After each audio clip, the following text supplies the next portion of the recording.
Hello everybody, Zoinks here. It's been a while, I'd hoped to get this video out sooner, but for now, here it is. This video will be covering my top 10 favorite episodes of the new Scooby-Doo and Scrappy-Doo show, and the new Scooby-Doo mysteries. Because the new Scooby-Doo and Scrappy-Doo show is considered to be Season 1, and the new Scooby-Doo mysteries is considered Season 2, I figured I'd combine their episodes to create a more complete top 10. The series ran from 1983 to 1984 and continued to feature Scooby's nephew Scrappy-Doo. Let's get on to the top 10. Number 10 is Scooby's Peephole Pandemonium. In this episode, Scooby, Shaggy, Scrappy, and Daphne are reporters and are sent to interview the famous horror actress Norma Desmond. The only issue is that she doesn't like reporters, so the gang must disguise themselves as caterers for her birthday party. This episode is one of the many half-length episodes in this series, but is very effective. Half-length episodes do best when they don't try to do too many things in the limited runtime, so I appreciate that the typical mystery format wasn't used for this episode. My only criticism for this episode is that it was too goofy with its humor. I didn't find that it was very funny. Number 9 is Hound of the Scoobyvilles. This is another half-length episode that has a unique twist on a traditional Scooby-Doo mystery. The gang is invited to the Barkerville estate to figure out what is happening to the sheep.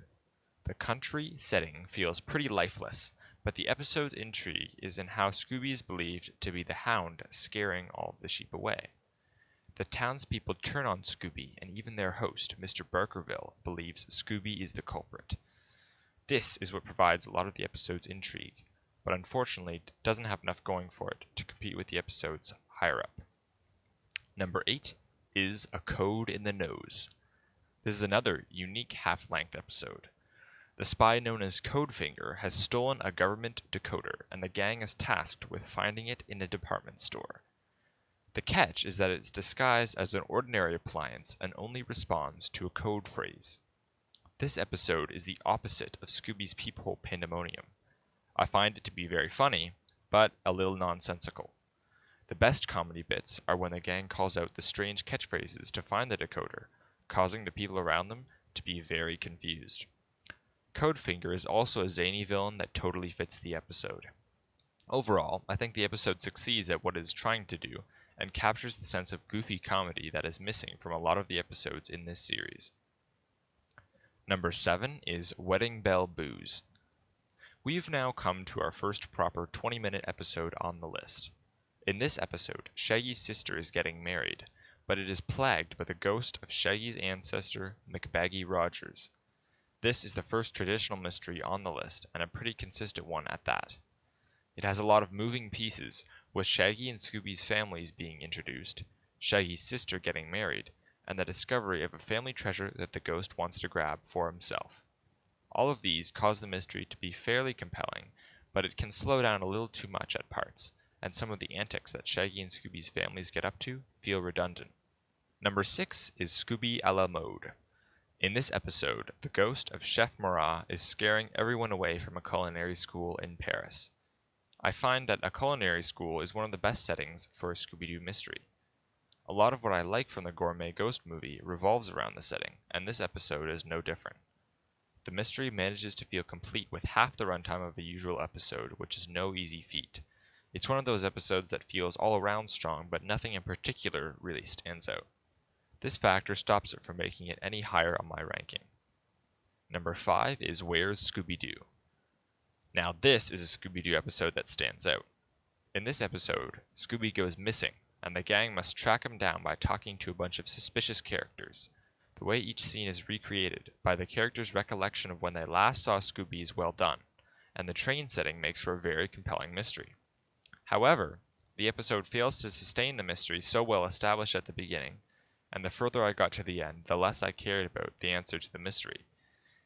The ending itself wasn't terrible, but it didn't give me the catharsis that I'd hoped for. Number 4 is Scooby-Doo and Cyclops 2. This is more of a personal favorite of mine. In this episode, the gang travels to Paradise Island, a spa resort whose guests are believed to have been turned into zombies. I love the idea of the hotel's owner trying to cover up the disappearances, and that the gang meets someone whose sister was one of the guests that disappeared. I found the episode to be a ton of fun, with all of the elements that make up the mystery contributing to my love for this episode. The villain is sufficiently intimidating, and doesn't feel like he's just being played for laughs like Codefinger. And this is another one of those half-length episodes that feels like there's so much packed in. The only reason why it isn't higher is because the other episodes feel like they achieve even more with what they have. Number 3 is the Nutcracker SCOOB. This was Scooby-Doo's first real Christmas special episode. It has a solid villain, a host of memorable characters, and a Christmas charm that makes the episode feel extra nostalgic. The mystery does the whole ghost wanting to scare everybody away so they can find and steal a valuable item shtick pretty well.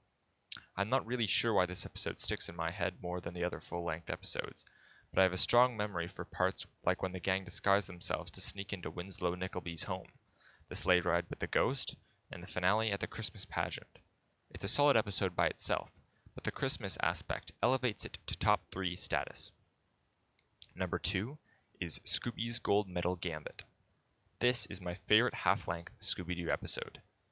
It feels very similar to A Code in the Nose because in both episodes the gang is tasked with finding something that is disguised while a villain is on the loose. The difference here is that the thing that the gang is trying to find is the villain. In this episode, the chameleon recently broke out of jail and is trying to steal the medals from the World Games. The key to detecting him is by confronting him with Worcestershire sauce. He hates this stuff. Yuck! I hate Worcestershire sauce! This perfectly utilizes the half-length structure because the mystery is fairly simple, yet has a gag that never really gets old throughout the entire runtime. It's a blast to see how the chameleon is going to disguise himself next. And for what it is, it's a perfect episode. However, there's one episode that I enjoy even more. And that leads the way for number 1, Happy Birthday, Scooby-Doo. This episode starts off Season 2 with a bang. While Scooby is celebrating his birthday with a TV special program about his life, the Red Skull ghost steals a valuable diamond. It's not the best sounding idea for an episode, but it has amazing execution. The idea that the mystery of the Red Skull ghost has been already solved by Scooby, but the ghost has returned to get revenge is a very interesting idea that feels seamlessly incorporated through the TV show segment. In addition, Fred and Velma are brought back for this episode, which makes the gang feel whole again. Where this episode really gets interesting, though, is how Fred is suspected to be the culprit. Unlike Scooby and Hound of the Scoobyvilles, Fred isn't portrayed as an obvious red herring, and actually acts somewhat suspiciously. The viewer feels like something is off, that maybe all this time away from the gang has changed Fred. He's no longer a common face on the show, so it actually feels like Fred could be guilty. The ghost design isn't anything special because it pretty much rips off the Red Skull ghost from Marvel, and the setting isn't a massive standout either, but the mystery is very well done, and some of the things unique to this episode that I mentioned before bump it up to the top spot. Thank you for making it all the way to the end of the video. I'm going to try to pump out YouTube videos a bit faster now that I have some extra time on my hands. So that'll start with a complete ranking of all the 13 Ghosts of Scooby-Doo episodes. I have a bunch of video ideas, so I may stray away from Scooby-Doo content as well, and make some other videos that I thought would be fun to make. If that sounds interesting to you, I'd really appreciate it if you hit the subscribe button. Drop your opinions of this video in the comments below, and I'll see you in the next one.